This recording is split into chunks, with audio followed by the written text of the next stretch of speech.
Bienvenue à tous dans ce nouveau numéro de À l'affiche. Oriane Zera est photographe française et elle vit dans l'un des pays les plus fermés au monde pour les femmes, l'Afghanistan. Elle vient d'y mener un projet artistique surprenant, photographier des hommes et des garçons afghans avec des fleurs. Un geste fort et délicat pour témoigner d'un autre visage de l'Afghanistan. Ces clichés sont exposés à Grasse, dans le sud de la France, au musée Jean-Honoré Fragonard. Il dialogue avec ceux de Fatima Hosseini, photographe afghane en exil, qui a immortalisé des femmes afghanes dévoilées. Bonjour Oriane Zera. Bonjour. Bienvenue dans À l'affiche. Pour commencer, pourquoi avoir choisi de vivre et de travailler en Afghanistan, un pays où la liberté des femmes est si restreinte?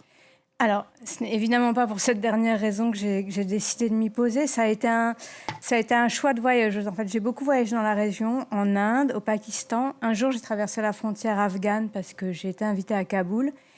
Et je ne sais pas ce qui s'est passé, mais le pays m'a happée et je n'en suis jamais tout à fait partie. C'était il y a 14 ans. Et depuis, vous le photographiez. On voit quelques-unes des photos prises dans la rue de votre série Under the Taliban Regime. Vous avez quitté d'ailleurs brièvement le pays lorsque les talibans ont pris le pouvoir en août 2021. Et vous avez choisi d'y revenir 3 semaines plus tard seulement. N'avez-vous jamais craint pour votre sécurité en tant que femme, en tant que Française ?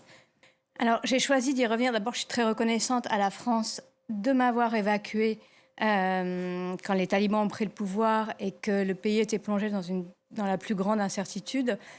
J'y suis retournée parce qu'en fait, au bout de... Très vite, on a su que les étrangers, parce qu'encore une fois, mon statut de femme étrangère me permet de travailler et de voyager. Quand on a su que les étrangers, photographes, journalistes, pouvaient faire leur métier, j'ai pas hésité en fait. Et aussi parce que ma maison était là-bas. En fait, c'était chez moi et j'avais la chance, contrairement à mes amis afghans qui ont été évacués et qui ne peuvent pas y retourner, de pouvoir faire ce choix. Alors, vous habitez Kaboul. Votre travail vous emmène un peu partout dans le pays.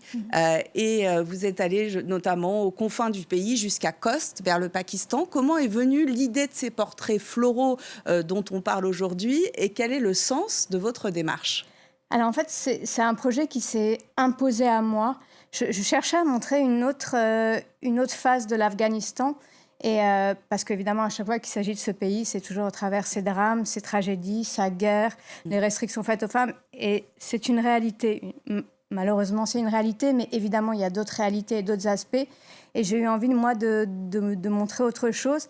Et l'amour que les Afghans portent aux fleurs, c'est quelque chose, en fait, qui frappe à l'œil pour quiconque passe un petit peu de temps en Afghanistan. Alors, comment établissez-vous, on se demande, une relation de confiance, justement, avec ces personnes que vous photographiez ? Alors, c'est assez fou, mais en même temps, c'est très simple. C'est-à-dire, je pense que quand on tend une fleur à quelqu'un et qu'on lui demande de poser avec, il y a un petit moment assez magique. Et je profite de ce moment, en fait, de lâcher prise pour prendre la photo. J'imagine que si je tendais une Kalachnikov, ça serait pas le même rapport, pas le même... voilà. Mais une fleur, des inconnus à qui j'ai demandé de poser pour moi avec des fleurs, il y a eu ce petit moment de lâcher prise et qui me permettait, moi, de faire ces portraits. Et face à vos portraits d'hommes en fleurs, les femmes dévoilées de l'artiste afghane en exil, Fatima Hosseini, ces photos ont été prises avant l'arrivée des talibans au pouvoir en août 2021. Depuis, plus d'une 50aine de décrets ont été promulgués contre la liberté des femmes, interdiction de chanter, d'apparaître en public, d'étudier, de travailler. 14 millions de femmes et de jeunes filles sont ainsi mises au banc de la société afghane. Découvrons quelques-unes de ces photos et la démarche de cet artiste.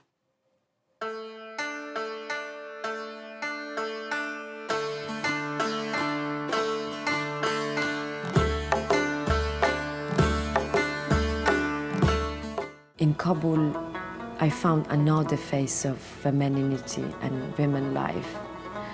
And despite all these dark images and burqa on the cover of magazine, and always put Afghan women in this victim frame of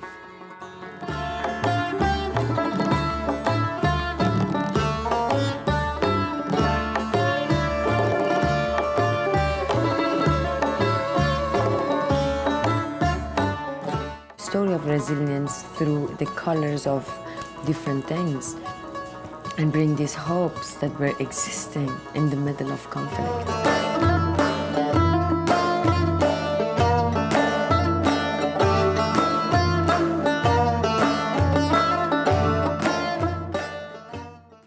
Oriane Zerra, il n'y a pas de photos de femmes avec des fleurs dans votre série. Est-ce que c'est devenu plus difficile d'accéder aux femmes afghanes, même avec votre statut de photographe occidentale? Alors, j'avais inclus quelques photos de femmes dans ce projet au début. Il y en avait moins, mais pour moi, c'était aussi une façon de parler du pays, parce qu'effectivement, autant de demander à un homme de poser avec des fleurs ou de le prendre en photo dans l'espace public, c'est très facile. Autant c'est quasiment impossible, avec des nuances, de le faire avec des femmes. Donc il y a les quelques femmes que j'avais photographiées avec des fleurs, c'est des femmes que je connaissais et c'était chez elles. Mais il n'y avait pas cette possibilité en fait de le faire dans les rues, et je trouve que ça parlait aussi ça racontait le pays également. Vos images sont souvent très proches des sujets, je trouve, colorées, frontales. Pourquoi ce choix esthétique? Je pense qu'il y avait... C'était une rencontre, en fait. Il y avait quelque chose de...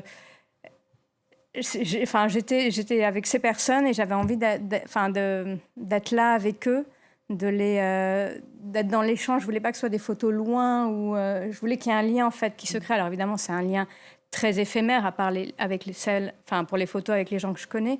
Mais oui, c'était pour être dans le lien. Et les fleurs ont un langage universel.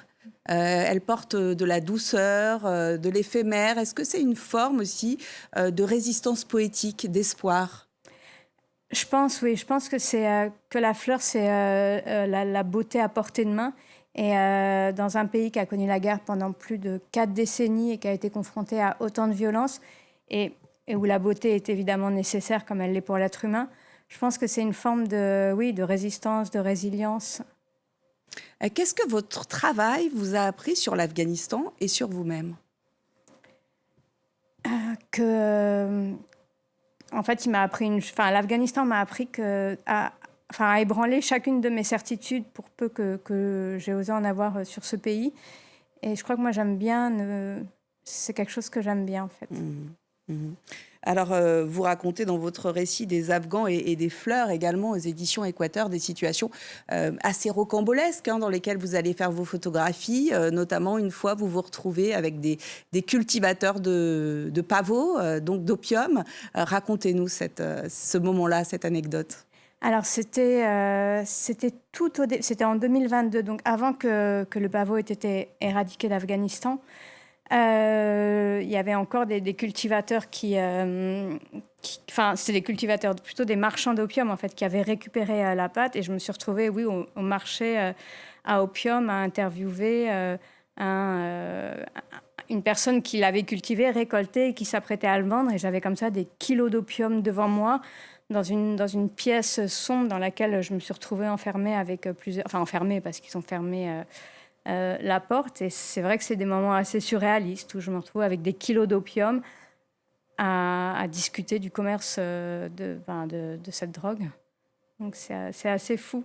Et ce qui est assez fou, c'est que les fleurs sont tellement belles, c'est-à-dire que le pavot à opium est une fleur tellement belle et tellement éclatante, et cette pâte noire qui est quand même responsable de beaucoup de drames et qui sera transformée en héroïne plus tard. Il y a un tel contraste entre la beauté de cette fleur et l'horreur qui en découle, que voilà, c'est intéressant aussi. Et ses conséquences, et d'ailleurs vous expliquez que 80% du marché part à l'étranger ensuite. Oui, alors à l'époque, oui, à l'époque c'était... La majorité de l'héroïne produite en Occident venait de l'opium afghan. Ouais. Avez-vous déjà été confronté à la censure ou à des pressions pour ne pas diffuser votre travail? Non, parce que moi, je suis plus dans un travail artistique. Donc, j'ai la chance de pouvoir continuer à le faire et de témoigner de cette façon. Donc, après... Peut-être que je me censure moi-même, sachant ce qui est interdit et ce qui ne l'est pas, et ce que je peux faire et jusqu'où je peux aller. Ça vous ouvre des portes, en tout cas, votre côté artistique. Comment réagit le public en France à vos expositions, Oriane Zerra? Il est surpris.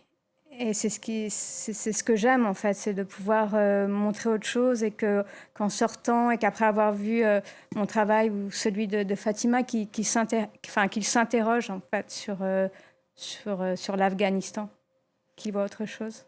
Vous avez l'espoir que les choses changent pour les femmes en Afghanistan ? Je pense qu'il faut vivre avec l'espoir, mais ça prendra un petit peu de temps. Mais c'est des battantes, elles sont assez incroyables.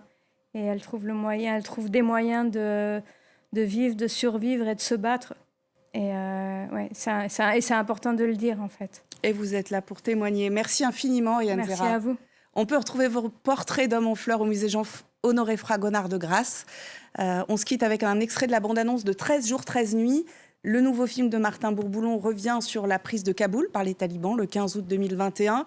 Et la course contre la montre du commandant français Mohamed Bida et de ses hommes pour évacuer les ressortissants français et des centaines d'Afghans. Au total, plus de 2800 personnes. Merci de votre attention.